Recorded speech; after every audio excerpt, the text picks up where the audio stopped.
हरिः ओं भजे व्रजैकमण्डनं समस्तपापखण्डनं स्वभक्तचित्तरञ्जनं सदैव नन्दनन्दनं सुपिञ्छगुच्छमस्तकं सुनादवेणुहस्तकम् अनङ्गरङ्गसागरं नमामि कृष्णनागरं मनोजगर्वमोचनं विशाललोललोचनं विधूतगोपशोचनं नमामि पद्मलोचनं करारविन्दभूधरं स्मितावलोकसुन्दरं महेन्द्रमानदारणं नमामि कृष्णवारणं कदम्बसूनकुण्डलं सुचारुगण्डमण्डलं व्रजाङ्गनैकवल्लभं नमामि कृष्णदुर्लभम् यशोदया समोदया सगोपया सनन्दया युतं सुखैकदायकं नमामि गोपनायकं सदैव पादपङ्कजं मदीयमानसे निजं दधानमुत्तमालकं नमामि नन्दबालकं समस्तदोषशोषणं समस्तलोकपोषणं समस्तगोपमानसं नमामि नन्दलालशम्भुवो भरावतारकं भवाब्धिकर्णधारकं यशोमतीकिशोरकं नमामि चित्तचोरकं दृगन्तकान्तभङ्गिनं सदा सदालसङ्गिनं दिने दिने नवं नवं नमामि नन्दसम्भवम् गुणाकरं सुखाकरं कृपापरं कृपापरम् सुरद्विषन्निकन्दनं नमामि गोपनन्दनं नवीनगोपनागरं नवीनकेळिलं पटं नमामि मेघसुन्दरं तटित्प्रभालसत्पटं समस्तगोपनन्दनं हृदम्बुजैकमोदनं नमामि कुञ्जमध्यगं प्रसन्नभानुशोभनं निकामकामदायकं दृगन्तचारुसायकं रसालवेणुगायकं नमामि कुञ्जनायकं विदग्धगोपिकामनोज्ञतल्पशायिनं नमामि कुञ्जकानने प्रवृद्धवह्निपायनं यदा तथा यथा यथा तथैव कृष्णसत्कथा मया सदैव गीयतां तथा कृपा विधीयताम्। हरिः ओं वनस्पत्योषधीलतात्वक्साराविरुद्धो द्रुमाः उत्सोतस्तमः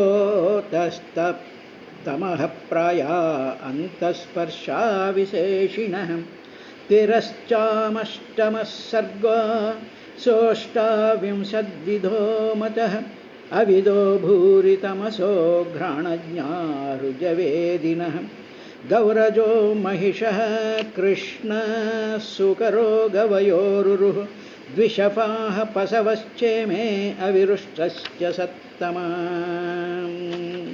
అంటూ మైత్రేయ మహర్షి విదురుడికి బ్రహ్మ చేసినటువంటి నవవిధ సృష్టుల యొక్క విశేషాన్ని చెప్తూ ఉన్నాడయ్యా అని చెప్పి పరీక్షణ్ మహారాజుకి సుఖబ్రహ్మ మైత్రేయ విదుర సంవాదంలో ఉండేటువంటి విశేషాలని ఆయన మనసులో ప్రతిష్ఠించడం ప్రారంభించేటువంటి ఘట్టంలో ఉన్నాం. ఇప్పుడు ఈ బ్రహ్మలోకి అంటే చతుర్ముఖుడై సృష్టి చెయ్యి అని చెప్పి ఆజ్ఞాపించబడినటువంటి చతుర్ముఖ బ్రహ్మలోకి రజోభాజో భగవతే లీలేయం హరిమేధసః రజోగుణాన్ని ఉపాధిగా తీసుకొని ఆయన అందులోకి ప్రవేశించాడు. ఇది మనం అర్థం చేసుకోవాల్సినటువంటి విశేషం. అంటే ఎవరు? పరమాత్మయే రజోగుణాన్ని ఉపాధిగా స్వీకరించి బ్రహ్మదేవునిలోకి వచ్చాడు. వచ్చేటప్పటికీ ఆ రజోగుణం యొక్క లక్షణం ఏమిటంటే క్రియాశీలత్వము, అంటే క్రియలు చెయ్యడము. క్రియలు అంటే సృష్టి, ఏ పని చేసినా క్రియే కదా, ఆ కర్మ చేయడమే కదా. కర్మ అంటే మామూలుగా ఇది కాకుండా కర్మ అంటే టు డూ వర్క్. ఆ రజోగుణానికి ఉండేటువంటి లక్షణం ఏమిటంటే ఆల్వేజ్ ఇట్ కంటిన్యూస్ చెట్టు డస్ వర్క్, ఆ పని చేస్తూనే ఉంటుంది.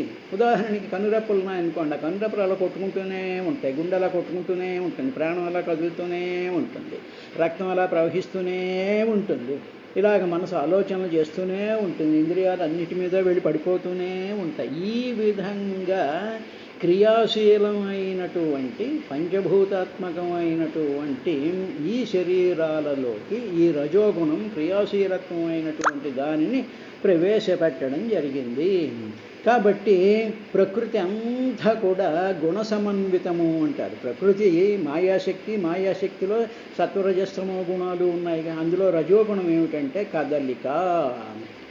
ఈ కదలిక ఏం చేస్తుంటుంది అనేటువంటి విషయాన్ని చెప్తూ రంజయతీతి రజః, రజః సన దుఃఖ కారణం. ఈ రజోగుణం వల్ల, ఈ కదలిక వల్ల ఏం జరుగుతుంది అంటే రంజ అంటే రాగము, అంటే ప్రేమ, అనురాగము, వెనకపడము, మోహము అనేటువంటి దీని యొక్క లక్షణం. అందుకే రంజ అంటే రాగే.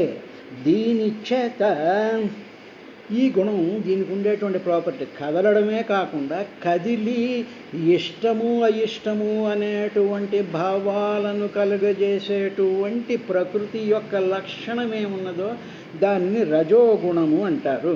కాబట్టి ఈ రజోగుణం ఉండడం వల్ల ఫైనల్గా మనకి దొరికేది ఏమిటంటే రజః సనత దుఃఖ కారణం. ఇది దుఃఖ కారణమే అవుతుంది. కాబట్టి మనకి ఇష్టమైనటువంటి వాళ్ళు, మనకి ఇష్టమైనటువంటి ఆహారాలు, మనకి ఇష్టమైనటువంటి పరిస్థితులు, మనకి ఇష్టమైనటువంటి వస్తు సామగ్రి మీద మనకి ఇష్టం ఉంటుంది. ఆ మనసు దాని మీద కదిలి అవన్నీ కావాలని కోరుకుంటుంది. ఆ ఇష్టమైనటువంటి వ్యక్తులు కనిపించకుండా పోయినప్పుడు, ఆ ఇష్టమైనటువంటి వస్తువులు చిరిగిపోయినప్పుడు, ఆ వస్తువులు దొంగలెత్తుకుపోయినప్పుడు, ఆ ఇష్టమైనటువంటి వ్యక్తులు మరణించినప్పుడు నీకు ఫైనల్గా ఏమిటి జరుగుతోంది అంటే దుఃఖం. కాబట్టి రజోగుణానికి రంజింపజేయడము ప్లస్ దుఃఖాన్ని కలగజేయడము అనేటువంటిది ఉంటుంది. కాబట్టి ఆ రజోగుణాన్ని ఈయన సృష్టిలో ప్రవేశపెట్టాడు, ఇందులో బ్రహ్మగారిలోకి ప్రవేశపెట్టాడు. ఇదైన తరువాత ఆయన ఏడవ అంటే వైకృత సృష్టిలో మొట్టమొదటిదైనటువంటి స్థూషాంచయః, చాలా ముఖ్యమైనటువంటి కదలలేనటువంటి వృక్షములను ఆయన సృష్టి చేశాడు. అంటే ఇక్కడ కదలడం అంటే గాలికి కదులుతోంది కదా అండి, చెట్టు బెరడు కూడా ఊగుతోంది కదా, అన్నీ అది కాదు. కదలడము అనేటువంటి దాంట్లో ఇక్కడ అర్థం ఏమిటి అంటే స్థావరములు, అక్కడ ఉండిపోతాయి.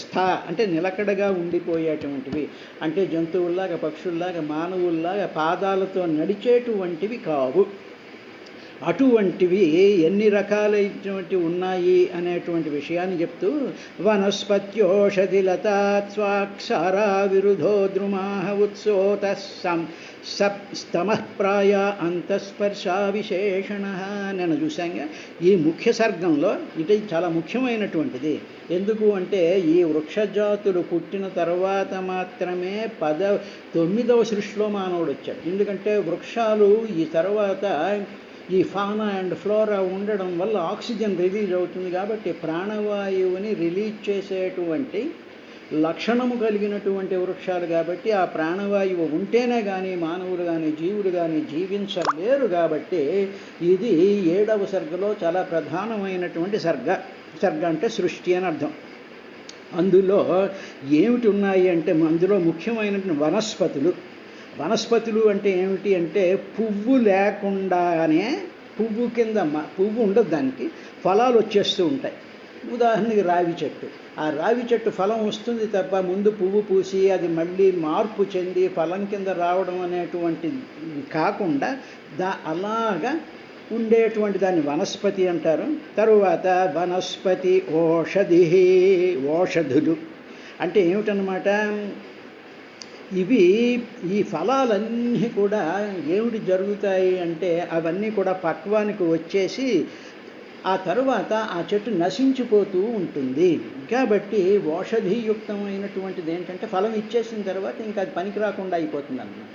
ఉదాహరణకి వరి మొక్క ఉందనుకోండి. వరి అంటే వరికి పుచ్చినటువంటి ఫలాలు ఏమిటంటే ధాన్యం. ఎప్పుడైతే ధాన్యం వచ్చేసిందో ఇంకా వరి మొక్క ఎందుకు పనికిరేదు, అది ఎండుగడ్డి కింద మారిపోతూ ఉంటుంది. తరువాత లతలు అనేటువంటివి ఏమిటంటే ఏదో ఒక చెట్టుని కానీ ఒక దాన్ని ఆశ్రయించుకుని పెరుగుతూ ఉంటుంది, దాన్ని అల్లుకుపోయి పెరుగుతూ ఉండేటువంటి దాన్ని లతలు అంటారు. ఉదాహరణకి ఇది మల్లె తీగలు ఇవన్నీ తెలిసినవేగా. తర్వాత స్వక్షారములు అనేటువంటివి కొన్ని ఉంటాయి. అవి ఏమిటంటే బలమైనటువంటి బెరడు గల వెదురు మొదలగు అటువంటి వృక్షాలని ఆశ్రయించుకోకుండా వాటిని ఆధారం చేసుకుని అవి పెరిగిపోతుంది. దానికి చుట్టుకుపోయి అంటుకుపోయి దాని నుంచి పీకితే రాకుండా ఉండేటువంటి విధంగా కాకుండా అదొకటి ఉంటుంది, బెరడు గట్టిగా ఉంటుంది, ఆ బెరడుని ఆశ్రయించుకుని ఉండేటువంటివి తర్వాత వీరుధములు అంటే పొదలుగా ఉంటాయి, కొన్ని బుషెస్ అంటాం, అటువంటి బుషెస్తో ఉండేటువంటివి. తర్వాత ద్రుమములు అంటే మామూలుగా ద్రుమం అంటే చెట్టుగా, ఆ చెట్లు ఏమిటి అంటే పువ్వులు ఉంటాయి, కాయలు ఉంటాయి, అవి ఫలిస్తూ ఉంటాయి. అలాగా పువ్వులు పూసి మామిడిపోతా అంటాం. ఆ పువ్వులు పూసి అవి పిందులై, ఈ పిందులు కాయలై, ఈ కాయలు పళ్ళు అవుతూ ఉండేటువంటి వాటిని ద్రుమములు అంటారు. వీటిలన్నిటిలోనూ కూడా అంటే ఏంటి వనస్పతి, ఓషధి, లతా, స్వక్షార, వీరుధో, ద్రుమాహ, వీటిలన్నిటిలోనూ కూడా ఏమిటి జరుగుతుందంటే ఉత్సోత్స స్తమః ప్రాయాః. వీటిలన్నిటిలోనూ కూడా ఈ పోషక రసాలు ఉన్నాయా అంటే నీళ్లు కానీ, నీళ్లల్లో కరిగినటువంటి ఎరువులలో ఉండేటువంటి కెమికల్స్ కానీ, ఇవన్నీ కూడా క్యాపిలరీ రియాక్షన్తో ఉత్సర్గ పైకి వెళ్తూ ఉంటాయి. ఎప్పుడైనా సరే నీరు పల్ల మెరుగు నిజము దేవుడు ఎరుగు అంటారు. కానీ వృక్షాలలో తర్వాత ఈ లతల్లోనూ వీటిల్లోనూ ఉండేటువంటి అద్భుతమైనటువంటి యాంటీ గ్రావిటీ సిస్టమ్ అంటారు. గ్రావిటేషన్ పుల్ ఏం చేస్తుంది, ఎప్పుడు కిందకి లాగేస్తుంది. అది కాగితం అయినా చిన్న ముక్క అయినా ఆ నీటి బిందువైనా కిందకి లాగేస్తుంది. కానీ ఆ గ్రావిటీకి అగైనిస్ట్గా ఏమిటి జరుగుతుంది, ఉత్సోత్సహ ఒత్తు అంటే పైకి వెళ్ళడం అన్నమాట. ఈ పైకి వెళ్ళేటువంటి గుణం దేనివల్ల వస్తుందంటే క్యాపిలరీ రియాక్షన్ అంటారు సైన్స్లో. అంటే ఏమిటి, చాలా సన్నగా ఉండేటువంటి గొట్టాలు ఉంటాయి, సన్నగా ఉంటాయి అన్నమాట. ఆ సన్నగా ఉండేటువంటి గొట్టాలు ఆ నీళ్ళల్లో ముంచినట్లయితే ఈ నీరు ఆ గొట్టంలోకి ఎంటర్ అవడంతోనే సర్ఫేస్ టెన్షన్ ఫోర్సెస్తో ఆ నీరు జామని పైకి వెళ్ళిపోతూ ఉంటుంది. అంటే గ్రావిటీ కిందకి లాగనివ్వకుండా దానికి అగైనిస్ట్గా పనిచేసేటువంటి లక్షణాలను ఈ చెట్లన్నీ కూడా తీసుకుని ఉంటాయ్యా అని చెప్పి అక్కడ అద్భుతమైనటువంటి ఆ క్యాపిలరీ యాక్షన్ గురించి ఉత్సోత సస్తమః ప్రాయాః. తరువాత అలాంటి ఉండేటువంటి ఈ వృక్షాలు తమః ప్రాయాః తమో గుణంతో ఉంటాయి. అంటే ఏమిటి, తమో గుణం అంటే పదార్థం అంటే చాలా మోర్ దాన్ 95% అది పదార్థం మీదే ఆధారపడి ఉంటుంది. కానీ దానికి సాత్విక రజస్తమో గుణాలు. రజోగుణం అంటే ఈ నీరు ఆటోమేటిక్గా కదులు. రజోగుణం అన్నది కామన్ అన్నిట్లో. సాత్విక గుణం అంటే ఆలోచించేటువంటి గుణము. ఇటువంటి గుణాలలో ఉండే ఆ గుణం యొక్క పర్సంటేజ్ తక్కువగా ఉంటుంది. ఇది అయిన తర్వాత 7వ సృష్టి అయిన తర్వాత 8వ సృష్టి తిరశ్చాం అష్టమ సర్గః సోష్టావింశద్విధో మతః అవిదో భూరితమసో ఘ్రాణజ్ఞా హృదయవేదినః. తర్వాత ఈ పశుపక్షాదులు ఓ విధురా 8వ సృష్టి అయ్యా. దీంట్లో ఈ పశువులు ఈ పక్షులలో మొత్తం 28 మేజర్ క్లాసిఫికేషన్స్ చేశారు. 28 రకాలైనటువంటి క్లాసిఫికేషన్స్ ఉన్నాయి ఈ పశుపక్షుల్లో.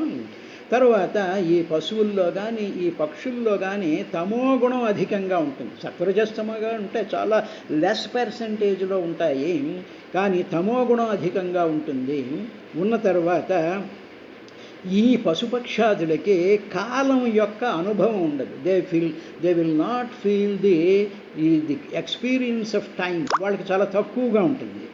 అటువంటివి ఇవి ఏం చేస్తూ ఉంటాయంటే ఈ పశుపక్షాదులన్నీ కూడా అవి దేని ద్వారా ఏ ఇంద్రియం వాటికి బాగా పనిచేస్తూ ఉంటుందంటే ఘ్రాణేంద్రియంతో పనిచేస్తూ ఉంటాయి పశుపక్షాదులు.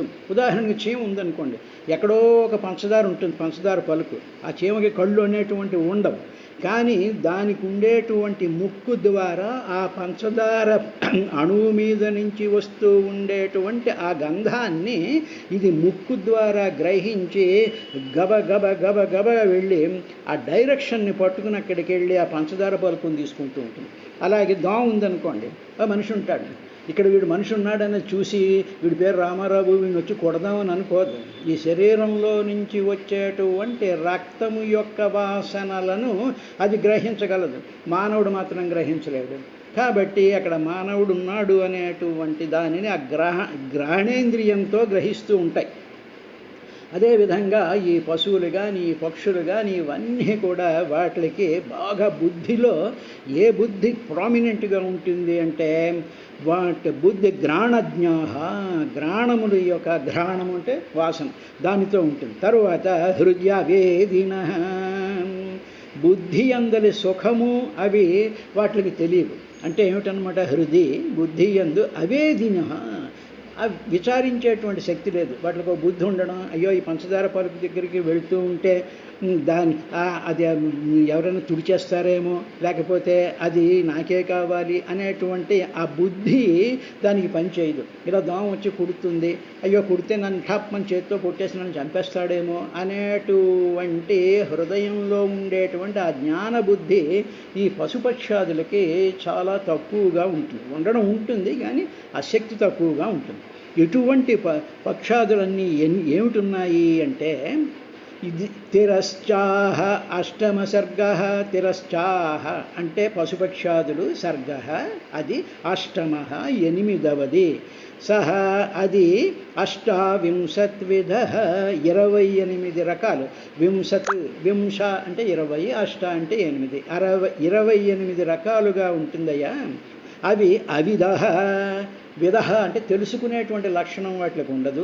భూరితమః చాలా ఎక్కువగా తమోగుణం ఉంటుంది, అంటే గ్రహించలేనటువంటి తనం ఉంటుంది. తర్వాత ఘ్రాణజ్ఞాః, ఘ్రాణేంద్రియముల ద్వారానే అవి తెలుసుకుని అవి క్రియాశీలం అవుతూ ఉంటాయి. హృద్ అవేదినః, బుద్ధి మాత్రం విచారశక్తి చాలా తక్కువగా ఉంటుంది. అవి ఏమిటి అంటే గౌరజో మహిష, కృష్ణ సూకరో గవయోరురు, ద్విషఫాః పశవశ్చేమే అవిరుష్టస్య సత్తమా. ఓ సత్తమా, ఓ సాధుపురుష, ఈ పశువులు ఉన్నాయే ఇవి చాలా రకాలైనటువంటి ఉన్నాయి. అందులో మొదటిది ఆవు, ఆవు కానీ ఎద్దు, మేక, గేదె, దున్నపోతు, కృష్ణమృగములు అంటే నల్లనైనటువంటివి, పంది, గురుపోతు, దుప్పి, గొర్రె, మరి ఒంటె. ఇటువంటి ఈ 9 పశువుల కాళ్లకు 2 డెక్కలు ఉంటాయి. ఆ కాళ్ళకి ఆ డెక్కలు ఉంటాయి వాటిని. అవి తర్వాత మిగతా రకాలు, మిగతావి ఏమిటున్నాయంటే ఖరః అశ్వః అశ్వతరో గౌరః శరభశ్చమరీ తథా ఏతే చైకశఫాః క్షతః శృణు పంచనఖాన్ పశూన్. ఓ విదురా, ఓ క్షత్త, ఓ విదురా, ఖరః గాడిద, అశ్వః గుర్రం, అశ్వతరః అంటే కంచరగాడిద, గౌరః గౌరమృగము, శరభః శరభం, తథా అదేవిధంగా చమరీ మృగము అనేవి ఇవి ఏకశఫాహ ఒకే గెట్ట గలవి. వీటికి ఒకటే గెట్ట ఉంటుంది. ఈ పైన చెప్పినటువంటి వాటిలన్నిటికీ గెట్టలు చీలి ఉంటాయి. అంటే గెట్టలోనే మధ్య ఒక చీలుకుండి ఆ గెట్ట 2 భాగాల కింద ఉంటుంది. కానీ ఇప్పుడు చెప్పినటువంటి గాడిద, గుర్రము, కంచరగాడిద, గౌరమృగము, శరభము ఇవన్నీ కూడా అవి కంటిన్యూస్గా ఉండేటువంటి గెట్టలు మాత్రమే ఉంటాయి. ఇవి ఇలా ఉండేటువంటివి. వీటితో పాటు పంచనఖాన్ పశూన్ శృణు, తరువాత 5 గోళ్ళు కలిగినటువంటి పశువుల్ని గురించి చెప్తాను. ఇది కూడా ఆ అష్టమ సర్గలో ఉండేటువంటివి ఇవన్నీ కూడా. అవి ఏమిటంటే శృగాలో వృకో వ్యాఘ్రో మార్జార శశ అల్లకౌ సింహ కపిరంగ కూర్మో గోదా చ మకరాదయ కంకఘృద్రవటశ్యాన భాస భల్లకబర్హిణ హంస సారస చక్రాహ్వాకాకోలు ఉలూకాదయకఘా అని చెప్పి శ్వాస స్వా అంటే కుక్క, శృగాల అంటే నక్క, వృక అంటే తోడేలు, వ్యాఘ్ర అంటే పెద్ద పులి, మార్జార అంటే పిల్లి, శశశల్లకౌ చెవుల పిల్లి, తర్వాత ఏదుపంది, సింహ కపి కోతి, గజ ఏనుగు, కూర్మ తాబేలు, గోధ ఉడుము, మకరాదయ మకరము మొదలైనటువంటివన్నీ కూడా ఈ 5 గోళ్ళు కలిగినటువంటి మృగాల కింద ఇవన్నీ వస్తాయా. వీటితో పాటు కంక గృద వటశ్యేన భాస భల్ల కబర్హిణ హంస సారస చక్రాహ్వాకాకోలూక ఉలూకాదయ కఘా. ఇక ఈ పక్షుల గురించి చేశాడయ్యా సృష్టిలో. అందులో ఏమిటున్నాయంటే కంక గృద, ఇవన్నీ ఏమిటంటే రాబులుగు, పులుగు పక్షుల్లో చాలా భయంకరంగా ఉండేటువంటి పులుగు పక్షి, తర్వాత గృద్ర అంటే గద్ద, తర్వాత గవ్వ పక్షి, తర్వాత డేగ, రాబందు, భల్లూకము, నెమలి, బర్హిణ అంటే నెమలి, తర్వాత హంస, తర్వాత సారస పక్షి అంటే బెగ్గురు పక్షి అంటారు దాన్ని, జక్కవ పక్షి, కాకి, ఉలూకము అంటే గొడ్లగూబ. ఇవన్నీ కలిసి మొత్తం ఈ పశువులు ప్లస్ పక్షులు కలిసి 28 మేజర్ క్లాసిఫికేషన్స్ కింద ఉన్నాయ్యా. వీటికి ప్రధానమైనటువంటిది ఏమిటి అంటే ఇవి తమోగుణంతో ఉంటాయి, ఘ్రాణేంద్రియంతో పనిచేస్తూ ఉంటాయి. కానీ ఈ గోళ్ళు కలిగినటువంటి ఈ జంతువులు మాత్రం వాటికి చూపు ఉంటుంది, ఘ్రాణం ఉంటుంది, కానీ పరిపూర్ణమైనటువంటి తమోగుణంతో నిండిపోయి ఉచ్చన్నీచంలేనటువంటి ఒక బేసిక్ ఇన్స్టింక్ట్స్తో ఉంటాయి ఇవన్నీ కూడాను అని చెప్పిన తరువాత 9వదైనటువంటి ఇవన్నీ కూడా వచ్చేసాయి మొత్తం సృష్టిలో. ఇవన్నీ వచ్చిన తరువాత దిగబడ్డాడండి మానవుడు. మళ్ళంటే బుద్ధి ఇచ్చి, వివేకం ఇచ్చి, హృదయం ఇచ్చి, శాస్త్రం ఇచ్చి, అర్థం చేసుకునేటువంటి శక్తి ఇచ్చినా సరే పాప కార్యాల వైపుకు, దుష్కార్యాల వైపుకు, శాస్త్ర విరుద్ధమైనటువంటి పనులు చెయ్యడం కోసం అవినీతిగా ఉండడం, దుర్మార్గంగా ఉండడం, కాల్చుకు తినేటువంటి దుర్గుణాలు, మహాసద్గుణాలతో ఉండేటువంటి ఈ మానవ జన్మ 9వ జన్మ వచ్చిందయ్యా.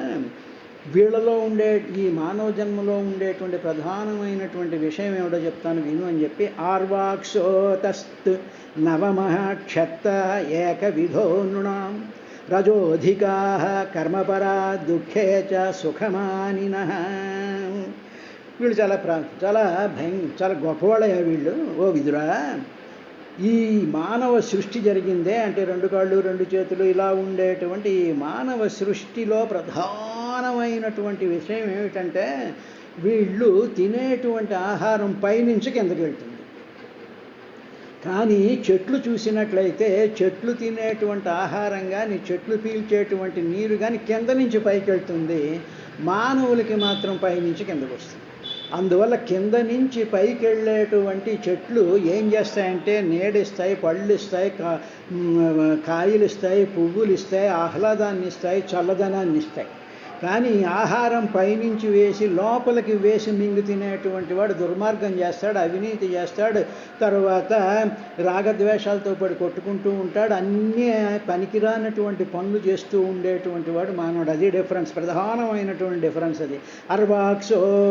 అర్వాక్షోతస్తు నవమః ఈ 9వ సృష్టిలో క్షత్ర ఏకవిధో నృణాం.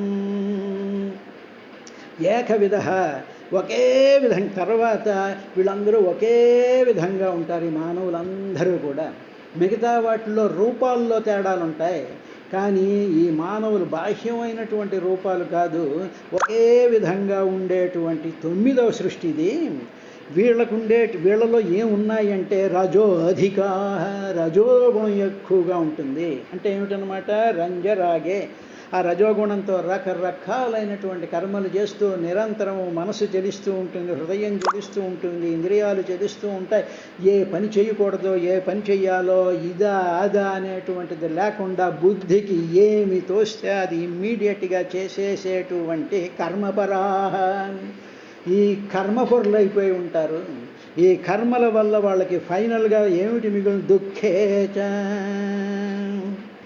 దుఃఖాన్ని కూడగట్టుకుంటారు. వీళ్ళకి సుఖమానిన, సుఖం యొక్క భావన చేయరు. సుఖస్వరూపుడైనటువంటి వాడు, ఆనంద స్వరూపుడైనటువంటి, సర్వవ్యాపకుడైనటువంటి వాడు, సౌందర్య స్వరూపుడైనటువంటి వాడు, మనస్సుకి మహత్తరమైనటువంటి శాంతి ఇచ్చేటువంటి ఆ మహాసుఖ స్వరూపమైనటువంటి ఆ పరమాత్మను మాత్రం సుఖమానిన భావన చెయ్యరయ్యా ఈ మనుషులు అని చెప్పాడు. రేపటి కార్యక్రమంలో మిగతా విశేషాలతో వస్తాను.